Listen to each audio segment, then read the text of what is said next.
My thoughts on Canelo versus Crawford. The highly anticipated boxing match between Canelo Álvarez and Terence Crawford is set for September 13th, 2025, at Allegiant Stadium in Las Vegas. This super middleweight title fight features Canelo's undisputed championship on the line, and the entire event will stream live globally on Netflix. Alright, let's get all the tired old talking points out of the way first. Blah, blah, blah. Weight classes exist for a reason. But if there's one fighter who can defy the laws of physics, it's Terence "Bud" Crawford. With that out of the way, let me dive into what I really think about this fight. When it comes to which fighter dots all the I's and crosses all the T's, which fighter is the more complete and technically perfect boxer? There's no question that would be Terence Crawford. If you were to 3D print the most complete and perfect fighter, you would get Terence Crawford. Of course, Crawford is going to make Canelo miss a lot of shots. That's what he does. His defensive prowess is legendary. But here's the thing about Canelo. He can hurt bigger fighters through their gloves. He can hurt their shoulders with body shots. I don't think Crawford, with his frame that's not as large as those of the fighters Canelo usually faces, can absorb that kind of punishment. That said, let me address some seemingly contradictory facts.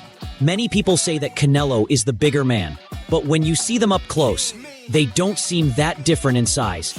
That's because the size difference is largely not there in terms of frame. Terence Crawford began his boxing career at 135 pounds, whereas Canelo began at 140.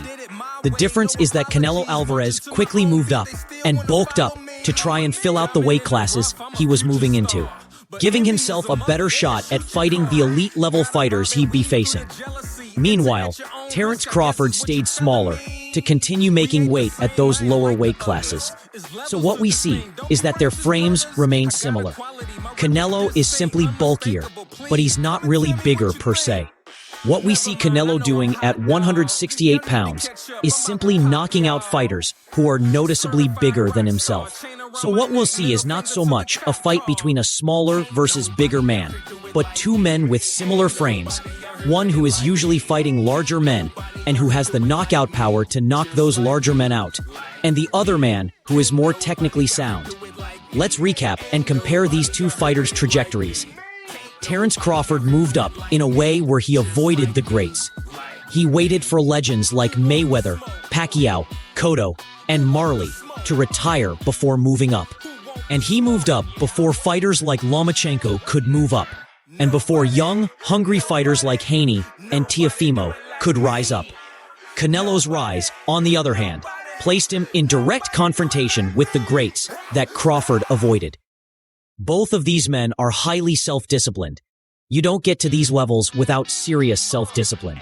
But I get the sense that Canelo Álvarez suffers from the double-edged sword of options. That is, his good looks and star power mean countless distractions from the ring. This is what makes this fight so fascinating. Technical perfection versus raw power and experience against elite competition. On September 13th, we'll find out which approach prevails.